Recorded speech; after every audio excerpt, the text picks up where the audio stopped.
नमस्कार दोस्तों, संजय राउत को लेकर एक बहुत ही चौंकाने वाली खबर सामने आई है, जहां महाराष्ट्र के पात्रा चौल घोटाले में आरोपी शिवसेना सांसद संजय राउत को मेडिकल के बाद पीएमएलए कोर्ट में पेश किया गया। अब हम आपको बताते हैं कि आखिर संजय राउत जिस मामले में अब हिरासत में हैं और ईडी उनसे पूछताछ कर रही है, तो आखिर क्या है पूरा मामला। तो देखिए, मुंबई में एक बड़ी आबादी वहां के चौल में रहती है, वही चौल जिसको दूसरे भाषा में झुग्गी झोपड़ी कहते हैं।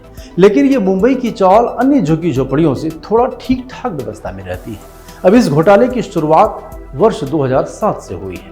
आरोप है कि Maharashtra housing and development authority यानी महाडा में प्रवीण रावत, गुरु आशीष कंस्ट्रक्शन और housing development and infrastructure limited यानी HDIL की मिलीभगत से हुई है।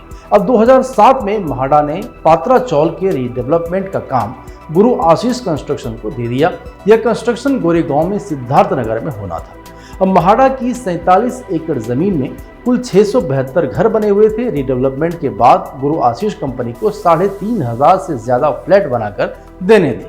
महाडा के लिए फ्लैट्स बनाने के बाद बची हुई जमीन को प्राइवेट डेवलपर्स को बेचना था। अब 14 साल के बाद भी कंपनी ने लोगों को फ्लैट बनाकर नहीं दिए, बल्कि गुरु आशीष कंस्ट्रक्शन ने फ्लैट बनाने की बजाय 47 एकड़ जमीन को कुल 8 अलग अलग बिल्डरों को बेच दिया। अब इससे कंपनी ने लगभग 1034 करोड़ रुपए कमाए। लेकिन 2018 में महाडा ने गुरु आशीष कंस्ट्रक्शन के खिलाफ एक FIR दर्ज करवाई और बताया जाता है कि प्रवीण रावत संजय राउत के करीबी है। अब इसलिए संजय राउत का लिंक इस घोटाले प्रकरण से हो सकता है। अब बहरहाल संजय राउत को गिरफ्तार कर लिया गया है, लेकिन संजय राउत के घर के बाहर दर्जनों शिवसैनिक कार्यकर्ता पहुंचे और धरना पर बैठ गए। वहीं संजय राउत का दावा है कि उन्हें झूठा फंसाया जा रहा है। उनका इस केस से कोई लेना देना नहीं है। वो इस कार्रवाई को राजनीति से प्रेरित बता रहे हैं। अब हम आपको बताते हैं कि आखिर कैसे महाराष्ट्र की राजनीति में संजय राउत का कद बढ़ते चला गया।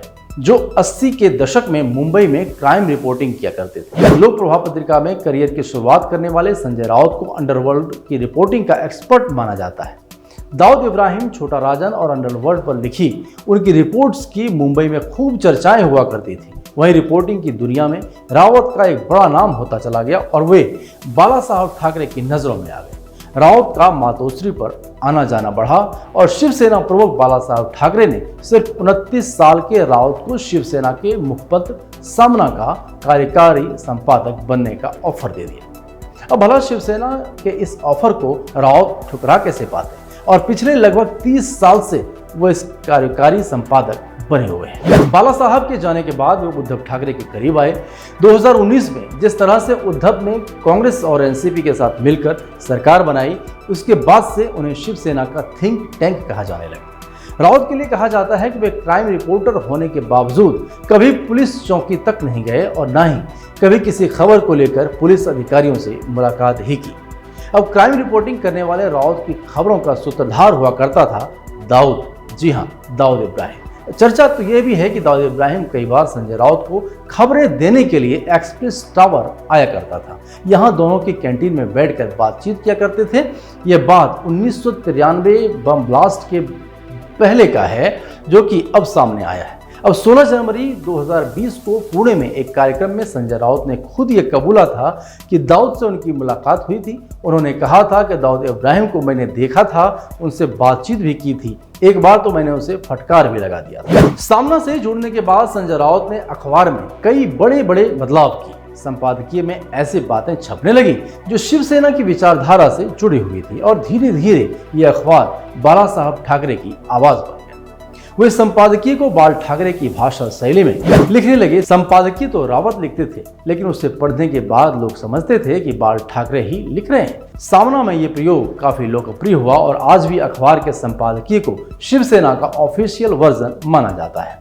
सामना से जुड़ने के बाद रावत बाला साहब के बेहद करीब हुए और धीरे धीरे शिवसेना की अंदरूनी पॉलिटिक्स का हिस्सा बने। अंबेडकर कॉलेज से बीटेक की पढ़ाई करने वाले संजय राउत छात्र जीवन से ही शिवसेना के स्टूडेंट यूनिट में सक्रिय थे। आपको बता दें कि राजनीति में उनकी सोच और दूरदर्शिता को देखते हुए बाल ठाकरे ने उन्हें शिवसेना का उपनेता बना दिया। इसके बाद पार्टी बड़ी हुई और वे पहली बार 2004 में शिवसेना के टिकट से राज्यसभा पहुंच गए। यहाँ वे शिवसेना के लीडर भी थे। रावत संसदीय और गृह विभाग से जुड़ी कमेटी के मेंबर भी रहे। 2005 से 2009 के बीच रावत सिविल एविएशन मंत्रालय की कंसल्टेंसी कमेटी के सदस्य भी थे।